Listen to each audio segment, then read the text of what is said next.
नमस्कार, ANB news देख रहे हैं आप और मैं हूं आपके साथ हितेंद्र। स्वर्णिम मध्य प्रदेश छत्तीसगढ़ में आप सभी का स्वागत है। बुलेटिन का आगाज करेंगे, लेकिन सबसे पहले सभी दर्शकों से हमारी अपील, अगर आपको खुद में या अपने परिवार के किसी सदस्य में कोरोना वायरस के लक्षण दिखाई दे रहे हैं तो आप इसे बिल्कुल भी नजरअंदाज ना करें। तुरंत कोरोना वायरस की जांच कराएं, क्योंकि देश में कोविड-19 से मरने वालों की संख्या बढ़ने का एक कारण ये भी है। इसलिए अगर किसी में कोरोना वायरस के लक्षण दिख रहे हैं तो जल्द ही जांच कराएं।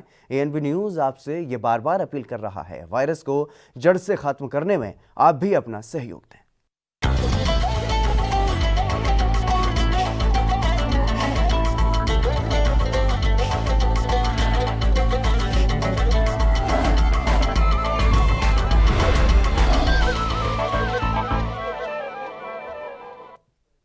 चलिए बुलेटिन का आगाज करेंगे। विधायक नारायण चंदेल और कृष्णमूर्ति बांधी सरगुजा संभाग के बलरामपुर पहुंचे, जहां पिछले दिनों एक बीमार महिला की समय पर इलाज न मिलने के कारण मौत हो गई थी।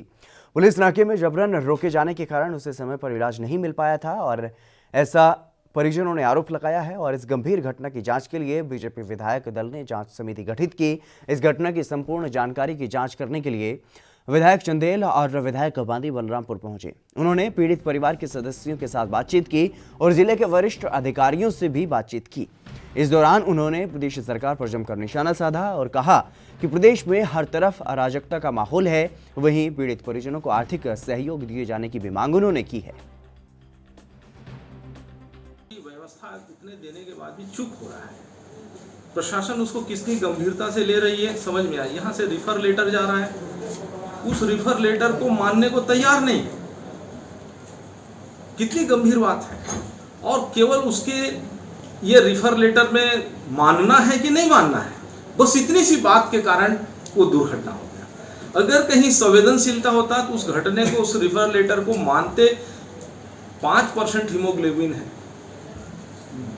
एम्बुलेंस के अंदर मरीज तड़फ रहे हैं, उसके परिजन अनुनय विनय कर रहे हैं, लेकिन फिर भी पसीजे नहीं वहाँ के बैरियर में जो लगने वाले हैं। कैसा निर्देश था उनको, किस तरीके से है, लेकिन कितनी कठोरता शायद सरकार ने भी नहीं दिया जितनी कठोरता के साथ उन लोगों ने पालन किया है। मुझे तो ये बहुत ही दुखद है। बस हमारा यही है कि एक गरीब परिवार और पूरे छत्तीसगढ़ में भारतीय जनता पार्टी ऐसी घटनाओं की पुनरावृत्ति, उसकी मृत्यु के संदर्भ में हम लोग जांच करने के लिए आए थे। आज हम लोगों ने पीड़ित परिवार से बातचीत की है, प्रशासन के अधिकारियों से बातचीत की है।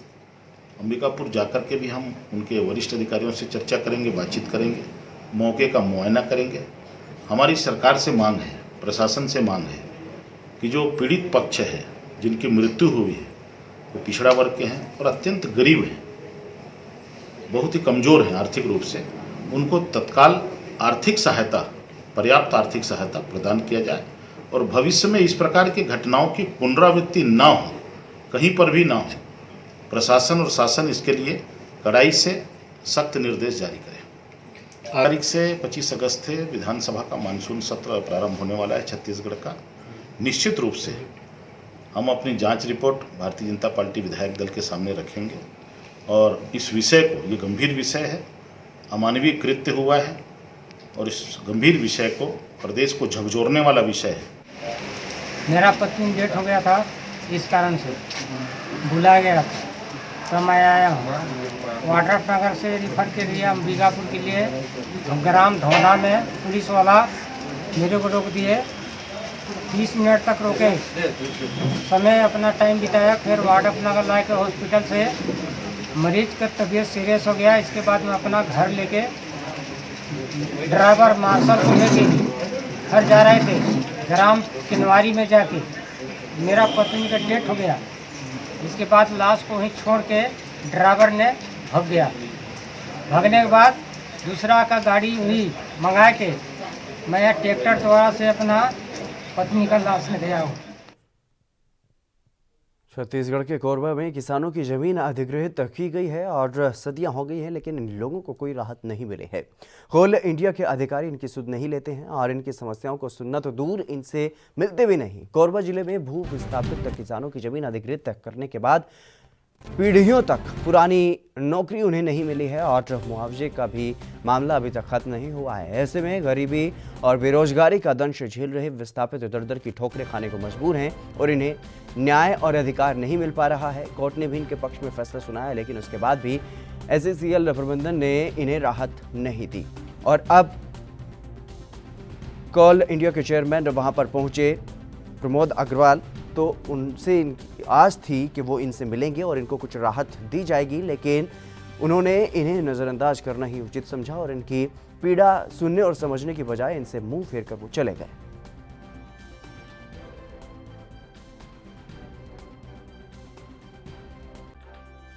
CMD से चेयरमैन आए थे सरमन, तो हम दुखी हैं ना बहुत दिन से, 15-20 साल से। तो हम कहें कि चेयरमैन से CMD से हम बात करबो और हमार महिला वाला मला नहीं दिया थे नौकरी, मतलब तुम शादीशुदा कहा थे और हमारे ज़मीन में कोयला निकल चुके हैं, घर द्वार सब डोजरिंग हो गए हैं, हमारे रहने वास्ते गुजारा करने पर कुछ नहीं है और सब ज़मीन ला तो हम SCCL सौंप दें। तो हम कहा था हम तोला ज़मीन ला दे देहन तो हम लोग कुछ जिए खाए पर आधार देना, यही हमारे जीवन यापन करे बा। कितने साल हो गया जमीन लिए? और जमीन लिए 25 साल हो गए। और नौकरी किसको मिली है जमीन के एवज में? एक को नहीं मिले हैं, किसी को नहीं मिले हैं। कितने लोग हैं ऐसे? हम 4 बहनी है, भाई का भाई मेंटल है, ठीक नहीं उसका मानसिक, इसलिए मैं उसका बड़ा बेटी हूँ मेरे पिताजी का और सबकी बोझ मेरे ऊपर है। अब मैं शादीशुदा हूँ, अब माँ बाप के घर में रहता हूँ, पिताजी गुजर के और सब जहाँ संभाले पर मैं हूँ। मैं सोचा था जमीन तो लिए हो, मकान छान दी, जमीन बेटी हो कि बेटा हो, बेटी है अपन घर के चूल्हा चुकिया बेटी अच्छा जलाई, कोई दूसरे घर के बेटा तो नहीं आए जलाए। तो साहब आए हुए हैं चेयरमैन, तो उसके पास अपने गुहार लगाने के लिए आया हूँ कि मेरे जो लगातार मैं आवेदन ये करते करते ये थक गया हूँ, यह हो गया। उसके बाद लास्ट में SCCL बोर्ड लिखा, CL के बाद में SCCL बोर्ड लिख दिया। उसके बाद अब 18 महीना हो गया, कुछ नहीं हुआ। उसके बाद फिर आया हूँ कि कुछ हो जाकर। तो खातेदार कौन था? मेरे पिताजी राम कुमार, पिता रामाधार थे। अच्छा, तो कितने साल हो गए नौकरी के लिए आप लोग बताते? मेरे को 20 साल से ऊपर हो गया, 25 साल से ऊपर हो गया। अच्छा, पहले आपके पिताजी भी नौकरी? हम मेरे पिताजी भी किए थे नौकरी के लिए अप्लाई। फिर वो लास्ट में वो अनपढ़ है यह करके उसको निरस्त कर दिया गया। अभी उम्र कितनी है आपकी? मेरे 46 साल। आपके पिताजी कहाँ हैं? वो स्वर्गवास हो गए। मतलब उनको भी नौकरी नहीं मिल पाई? नहीं मिल पाई, अनपढ़ थे। छत्तीसगढ़ की राजधानी रायपुर में सेंट्रल जेल अंग्रेजों के ज़माने में बनी थी। उस समय जेल प्रहरियों के रहने के लिए जेल के पास ही आवास की सुविधा की गई थी, लेकिन 100 साल से ज़्यादा समय बीत जाने के बाद भी इन मकानों का रखरखाव सही से नहीं किया गया, जो आज जर्जर हालत में हैं। और इन मकानों की हालत देखकर प्रहरियों के रहने की अच्छी व्यवस्था के लिए तत्कालीन गृह मंत्री नानकी राम कंवर खाली जगह में अपार्टमेंट बनाने का प्रस्ताव लाए थे, लेकिन प्रस्तावित जगह के पास में उस समय रहने वाले सांसद नंद कुमार ने रोक लगा दी थी। उनका कहना था कि उनसे अपार्टमेंट बनाने के लिए अनुमति नहीं ली गई। आज उस प्रस्तावित जगह पर जंगल जैसे हालात बन गए हैं।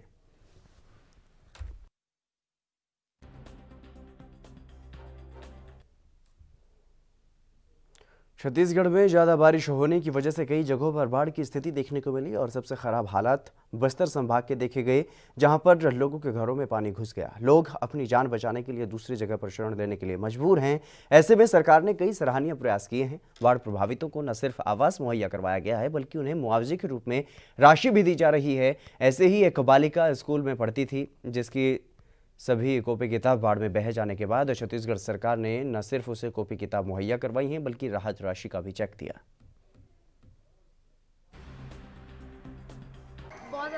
बहुत ज़्यादा तेज़ बारिश होने की वजह से बाढ़ आया, जिससे घर तक पानी घुस गया और पानी के बहुत ज़्यादा पानी आने की वजह से हम लोग ग्राम कोमला से 3:30 बजे मिंगाचल आए और शासन द्वारा हमको राहत शिविर में रखा गया है, जिससे अब हम लोग मिंगाचल में रहते हैं। और मेरे सारे बाढ़ की वजह से मेरे सारे बुक गीले हो गए थे और शिक्षा विभाग वाले नए बुक और बैग ला के दिए हैं और शासन द्वारा जो घर का नुकसान हुआ है वो शासन द्वारा हम लोग चेक दिए हैं, इसलिए CM साहब छत्तीसगढ़ के गरियाबंद में कांग्रेस कार्यालय नहीं था, लेकिन अब जल्द ही वहां पर कांग्रेस भवन का निर्माण हो जाएगा, जिसके लिए भूमि पूजन का कार्यक्रम किया गया। पूर्व अध्यक्ष राहुल गांधी और कार्यकारी अध्यक्ष सोनिया गांधी भी ऑनलाइन भूमि पूजन में शामिल हुए। प्रदेश के 22 जिलों में कांग्रेस के भवनों का निर्माण किया जा रहा है। इस मौके पर जिले के कई बड़े कांग्रेसी नेता, भारी संख्या में कार्यकर्ता मौजूद रहे।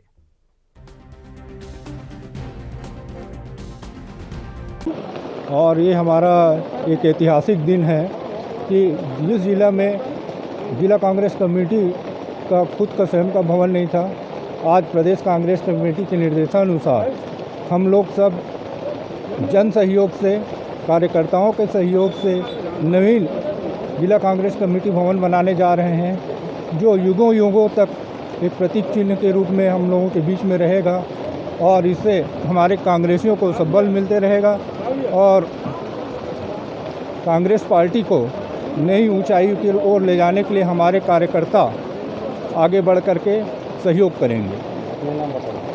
22 जिला में वो हमारो जिला देना गरियाबंद जिला हमारा मौका मिली से बहुत बड़े हमारे सौभाग्य की बात है और बहुत बहुत हम गदगद हन पूरा क्षेत्र के कार्यकर्ता जिला के कि आज खुद के मकान, खुद के जब जगह हो जाते तो आदमी बहुत अपन आप मजबूत समझते और साल भर में जमीन यही 20 अगस्त के उद्घाटन होना है।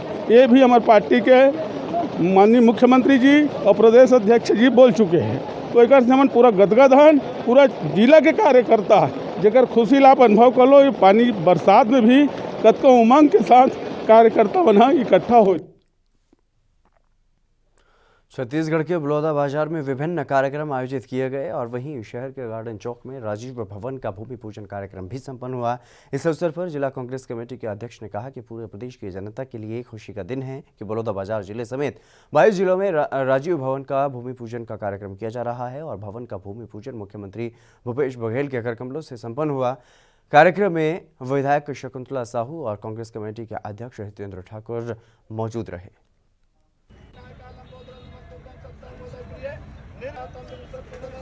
पूरे बलौदा बाजार ही नहीं वरन पूरे छत्तीसगढ़ के लिए बहुत ही गौरव का दिन है। आज 22 जिलों में जिला कांग्रेस का कार्यालय बनाया जा रहा है। आज उसका भूमि पूजन हुआ है। हमारे प्रदेश के माननीय मुख्यमंत्री भूपेश बघेल जी, प्रदेश के अध्यक्ष माननीय मोहन मरकाम जी, आज उनके कर कमलों के द्वारा आज यहाँ पर भूमि पूजन का कार्यक्रम संपन्न हुआ। इस कार्यक्रम में हमारे जिले के दोनों विधायक माननीय चंद्रदेव राय जी, सुश्री शकुंतला साहू जी और हमारे जिले के वरिष्ठ कांग्रेस यहाँ उपस्थित हुए। आज स्वर्गीय भारत रत्न राजीव गांधी जी के जन्म जयंती के अवसर पर यह पुनीत कार्य संपन्न हुआ। पूरे कांग्रेस जन बहुत ही गौरव का अनुभव कर रहे हैं। आज हमारे लिए बहुत ही खुशी का क्षण है। इस ऐतिहासिक और स्मरणीय पल के लिए हम प्रदेश के माननीय भूपेश बघेल जी को, माननीय मोहन मरकाम जी को और हमारे राष्ट्रीय नेता राहुल गांधी जी का हृदय से आभार व्यक्त करते हैं कि आज उन्होंने हम सभी कांग्रेस जनों के लिए एक अनुपम सौगात दी। स्वर्गीय राजीव गांधी जी के जयंती पर गोधन न्याय योजना, किसानों के खाते में राशि, तेंदुपत्ता की राशि, आज उनका भी आवंटन सीधे किसानों के खाते में दिया गया है। आज का क्षण हमारे लिए स्मरणीय। चलिए फिलहाल रुकेंगे एक छोटे से ब्रेक के लिए, जल्द हाजिर होंगे।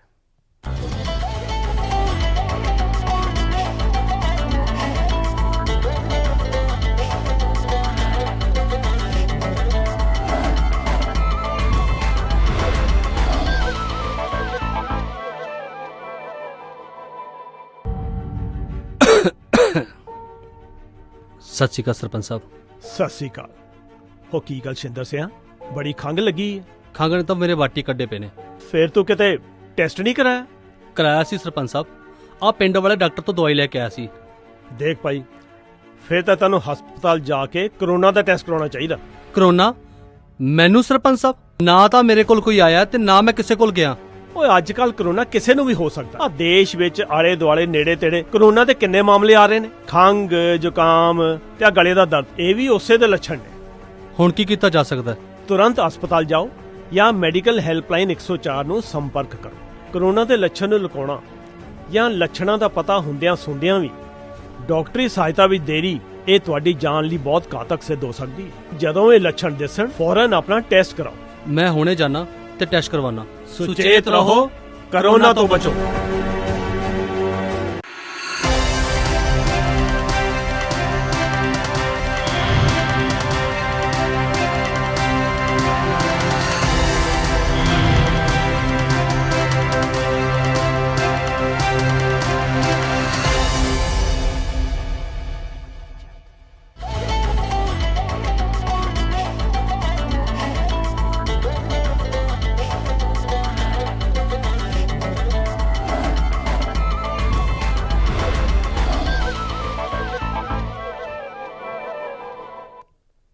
ब्रेक के बाद एक बार फिर से आप सभी का स्वागत है। खबरों में आगे बढ़ेंगे। छत्तीसगढ़ के जांजगीर चांपा जिले में कोरोना बम फूटा है। चांपा नगर पालिका क्षेत्र में जगदल्ला मोहल्ले में एक आरक्षक और एक डॉक्टर समेत 21 लोग कोरोना पॉजिटिव पाए गए हैं। आरक्षक और उसके परिवार के 14 सदस्यों को घर में आइसोलेट किया गया था। घर के सभी 14 सदस्यों की रिपोर्ट पॉजिटिव आई है। तो वहीं चांपा के एक डॉक्टर और उनके पास इलाज करने वाले 5 सदस्यों को भी आइसोलेट किया गया था। उन सभी 5 लोगों की रिपोर्ट भी पॉजिटिव पाई गई है। चांपा नगर पालिका क्षेत्र के ही रहने वाले 2 लोगों को आज जिला अस्पताल में एंटीजन टेस्टिंग का किया गया, तो दोनों ही पॉजिटिव पाए गए और पॉजिटिव पाए गए लोगों को इलाज के लिए तत्काल जांजगीर के कोविड केयर सेंटर और ज़्यादा गंभीर स्थिति वाले मरीजों को मेडिकल कॉलेज भेजा गया है।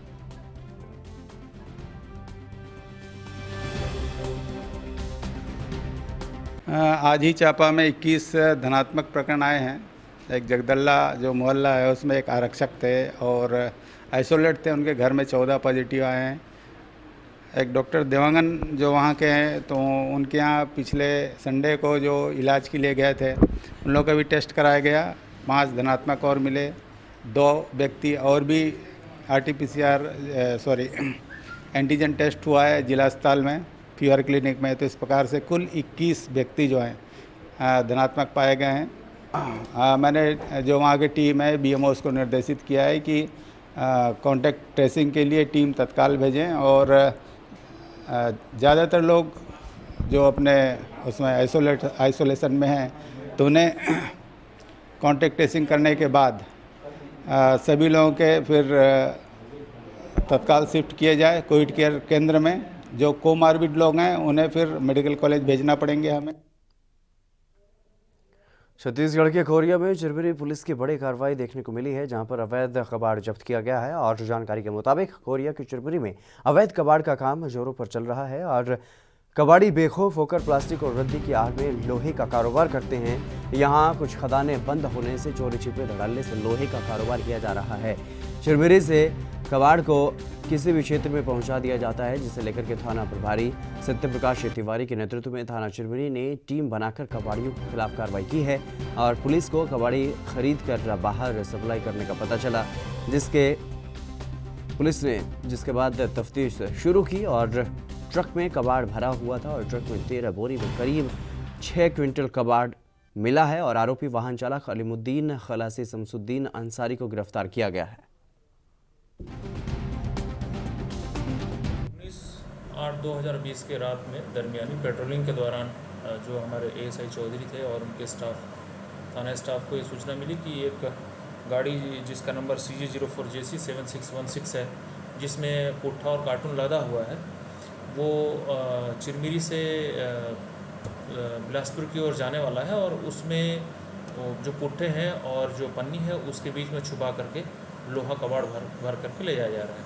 सूचना पर स्टाफ के द्वारा तत्काल उसमें कार्रवाई की गई और कार्रवाई करके 13 बोरियों में भरा हुआ जो कबाड़ का माल था, जिसका वज़न लगभग 6 क्विंटल है, छुपा कर रखा हुआ था उन पुट्ठों के बीच में, उसको रिकवर करके जो आरोपी हैं शमसुद्दीन और सलीम उर्फ अलीमुद्दीन, इन दोनों के खिलाफ 41/1/4/379 की कार्रवाई की गई है। प्रकरण जो जब्तशुदा मसरूका है उसके वारिसान के संबंध में पता तलाश की जा रही है। ये नट बोल्ट वगैरह कुछ नए टाइप के हैं। इनकी कीमत लगभग, कबाड़ की कीमत और नट बोल्ट का कुल मिलाकर जो 13 बोरे भरे हुए थे उनकी कीमत लगभग 20,000 रुपये की गई है। ये वाहन मालिक की संलिप्तता के संबंध में विवेचना की जा रही है और अगर वाहन मालिक की संलिप्तता इसमें पाई जाती है तो उसको इस प्रकरण में। मध्य प्रदेश के सिंगरौली में महिलाओं और बच्चियों के साथ दुराचार की घटनाएं लगातार बढ़ रही हैं और ग्रामीण अंचल में आए दिन नाबालिग बालिकाएं दरिंदों का शिकार हो रही हैं। ताजा मामला मोरबा थाना का है, जहां पर एक 17 वर्षीय नाबालिग ने 16 वर्षीय नाबालिगा को अपना शिकार बनाया और बहला फुसलाकर पहले उसे बंधक बनाया, फिर उसके साथ कई दिनों तक लगातार दुष्कर्म करता रहा। आरोपी युवक अब पुलिस की गिरफ्त में है। एक दिन पहले ही पीड़िता किसी तरह से आरोपी युवक के चंगुल से छूटी, जिसके बाद घरवालों की मदद से वो मोरबा थाने पहुंची। नाबालिगा ने पुलिस को अपनी आपबीती बताई, जिस पर थाना प्रभारी ने तत्काल ही आरोपी को गिरफ्तार किया और बाल अपचारी के खिलाफ कई धाराओं में मामला दर्ज किया गया। एक नाबालिग लड़की है, दिनांक 19/8 को हमारे पास रिपोर्ट आई थी कि उसके साथ एक दूसरे नाबालिग लड़के ने वो जिंदा रख के दुष्कर्म किया, जिसपे हमने प्रारंभिक रूप से उसकी जांच करते हुए पाया कि घटना सही है और 376 पास्को अधिनियम में अपराध दर्ज किया। आज आरोपी को भी गिरफ्तार कर लिया गया है। शीघ्र ही चालानी कार्रवाई की जाएगी। मध्य प्रदेश के रीवा में मऊगंज से 7 लोगों में कोरोना का संक्रमण पाया गया है और 7 मरीज मिलने से इलाके में हड़कंप मच गया है। इनमें 4 संक्रमित मरीज अलग अलग बैंकों के कर्मचारी हैं और प्रशासनिक अमला बैंक समेत संक्रमित मरीजों के घर पहुंचकर कोविड केयर सेंटर रीवा उन्हें भेज दिया गया है और साथ ही इन सभी मरीजों के संपर्क में आए लोगों की भी तलाश की जा रही है। मऊगंज में पहली बार इतनी तादाद में संक्रमित पाए गए हैं, जो अब मऊगंज के लिए सही संकेत नहीं है। वीएमओ डॉक्टर पंकज सिंह गहरबार ने लोगों से अपील करते हुए कहा है कि जो भी इन संक्रमित मरीजों के संपर्क में आए हों वो सिविल अस्पताल मऊगंज जाकर अपनी जांच जरूर करा लें और परिवारजनों से दूरी बनाए रखें, जिससे कोरोना संक्रमण की चेन मऊगंज में तोड़ी जा सके। आज सुबह जो रीवा से रिपोर्ट्स आई हैं कोरोना की, उसमें कुल अलग अलग स्थानों से 7 जनों का पॉजिटिव प्राप्त हुआ है, जिन्हें अभी कॉन्टैक्ट ट्रेसिंग करके रीवा भेजने की तैयारी की जा रही है। एक प्रॉपर मऊगंज से है या बाहर से? कुछ लोग अपने बाहर से आए थे जो कमाने खाने आ जाते हैं, और कुछ वर्कर हैं मऊगंज के ही हैं, अलग अलग संस्थानों में कार्य करते हैं। उनका सैंपलिंग किया गया था, उस दौरान ये पॉजिटिव प्राप्त हुए हैं। कंटेनमेंट की प्रक्रिया लॉकडाउन के दौरान शादी में पड़ोसियों को निमंत्रण नहीं देना युवक को महंगा पड़ गया। शादी में निमंत्रण नहीं मिलने से नाराज पड़ोसियों ने शादी करने वाले युवक के भाई की पिटाई कर दी। ये पूरा मामला जांजगीर चांपा जिले के गांव डूमरपारा का है, जहां पर पड़ोसियों से शादी का न्योता ना मिलने से नाराज पड़ोसियों ने उनके घरों में पत्थर से भी हमला किया और घर के छप्पर को भी नुकसान पहुंचाया गया। 9 पड़ोसियों के खिलाफ FIR दर्ज की गई है और फिलहाल पीड़ित परिवार की सूचना के आधार पर पिटाई करने वाले पड़ोसियों को पुलिस ने गिरफ्तार कर लिया है और आगे की कार्रवाई की जा रही है। डूमरपारा निवासी नरेश कुमार टंडन द्वारा दिनांक 6/5/2020 को आवेदन रिपोर्ट लिखा गया है कि इसके भाई की शादी में गांव वालों द्वारा कोरोना संक्रमण काल के समय निमंत्रण नहीं देने व गांव वालों से नहीं पूछने पर इनके घर वालों से मारपीट किया गया है, जिस पर अपराध क्रमांक 138/20, धारा 147, 148, 294, 506, 323, 427 और 452 में अपराध पंजीबद्ध कर विवेचना में लिया गया था, जो कि कल दिनांक 18/8/2020 को सभी आरोपियों को गिरफ्तार कर न्यायिक रिमांड पर भेजा गया है।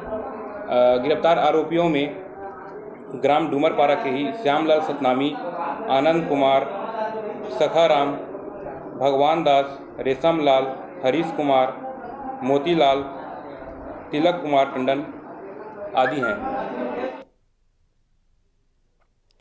मध्य प्रदेश के अशोकनगर में पुलिस ने एक ब्लाइंड मर्डर की गुत्थी को सुलझा लिया है, जिसका खुलासा करते हुए पुलिस अधिकारी ने कहा कि एक डेड बॉडी मिली थी, जिसे देखने पर वो सुसाइड और मर्डर का संदिग्ध मामला लग रहा था, लेकिन स्पष्ट नहीं हो पा रहा था। जब मामले की जांच की गई तो पता चला कि इसका मर्डर किया गया है और शहर में वर्धमान स्कूल के पास बने एक बंद कुएं में एक अज्ञात शव मिलने से शहर में सनसनी फैल गई थी। घटना की गंभीरता को देखते हुए मृतक की शिनाख्त की गई और इसके बाद सभी आरोपियों को भी पकड़ लिया गया। वो कुएं में लाश मिली थी, जिसका कि उस समय PM हुआ था और संदेहास्पद लग रहा था कि मर्डर भी हो सकता है और या आत्महत्या भी हो सकती है, इस प्रकार की शंका उसमें थी। और उसकी FSL जांच के लिए भी यहाँ से गया हुआ था, फीमेल बोन जो है जब्त करके भेजा गया था। अभी बीच में ये सूचना मिली कि जो है इसमें इसका मर्डर हुआ है और कोई पिंटू परिहार जो है व्यक्ति ने मर्डर किया है। कोई गोपनीय सूचना मिली थी, कहीं से आई थी, इसकी तस्दीक कराई गई। थाना प्रभारी कोतवाली विवेक शर्मा को जो है काज सौंपा गया इसको, और उन्होंने जो है तत्परता से इसमें काम किया।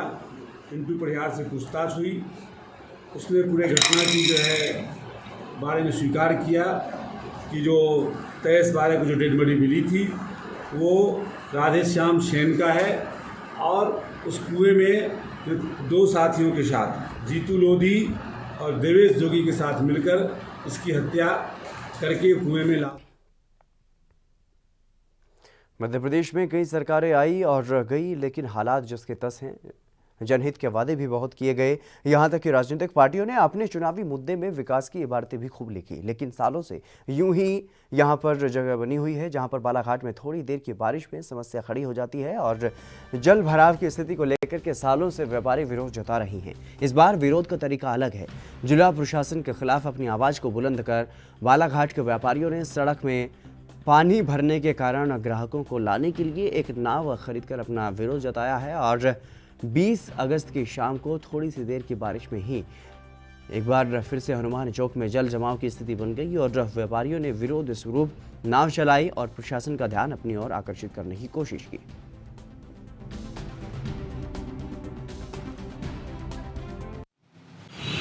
पानी भरने का विरोध तो हम पिछले बहुत सालों से करते आ रहे हैं और इस साल भी हमने किया। तो नगर पालिका प्रशासन से हमारी बात हुई, उन्होंने नाली सफाई करवाई जरूर, लेकिन दिक्कत फिर भी वही की वही बनी हुई है। आज 35 साल हो गए गड्ढे को भरते भरते। आज आपने अभी नाव में देखा होगा, हमारे कस्टमर भी नाव से स्पेशल हमने पब्लिक को दुकान तक लाने के लिए स्पेशल व्यवस्था हमने की है। तो शासन को सिर्फ हम यही बताना चाह रहे हैं कि हमारी जो दिक्कतें हैं, हम जो दिक्कत का यहाँ सामना हनुमान चौक वाले कर रहे हैं, कम से कम उसकी पूर्ति जल निकासी कैसे की जाए ये व्यवस्था उन्हें बनानी चाहिए। तो हम बस यही चाह रहे हैं शासन से, नगर पालिका से, कि वो जितने जल्दी हो सके यहाँ पे एक व्यवस्था जो अति उत्तम होना चाहिए, यानी बरसात के समय स्पेशल तौर पे एक स्थायी व्यवस्था नाली निकासी की, वो हम स्पेशल चाह रहे हैं। तो आज हमने उनका ध्यान आकर्षण करने के लिए यहाँ पर हमने नाव की एक व्यवस्था रखी है जिससे हमारे ग्राहक हमारी दुकान तक। मध्य प्रदेश के छतरपुर में एक नाबालिग लड़की का शव मिलने से सनसनी फैल गई। नौगांव थाना क्षेत्र के गांव तोरिया में 17 वर्षीय युवती का खदनियन कुएं में शव मिलने से हड़कंप मच गया और मृतक की मां गोमती बरार ने बताया कि मेरा पति गणेशी बरार और पुत्र मेरी बड़ी लड़की के नातिन के जन्मदिन में मलपुरा गांव गए हुए थे और बेटी घर पर ही थी। तभी बीती रात को 10 बजे के लगभग खाना खाकर रानी अपने कमरे में सो गई। जब सुबह हुई तो देखा कि रानी अपने कमरे में नहीं है। तब पति को सूचना देकर के आस पड़ोस में देखा गया तो रानी की चप्पल कुएं के पास मिली और शव कुएं में पड़ा था, जिसकी सूचना पुलिस को दी गई। तो मौके पर पुलिस पहुंची और बारीकी से मामले की जाँच शुरू की गई।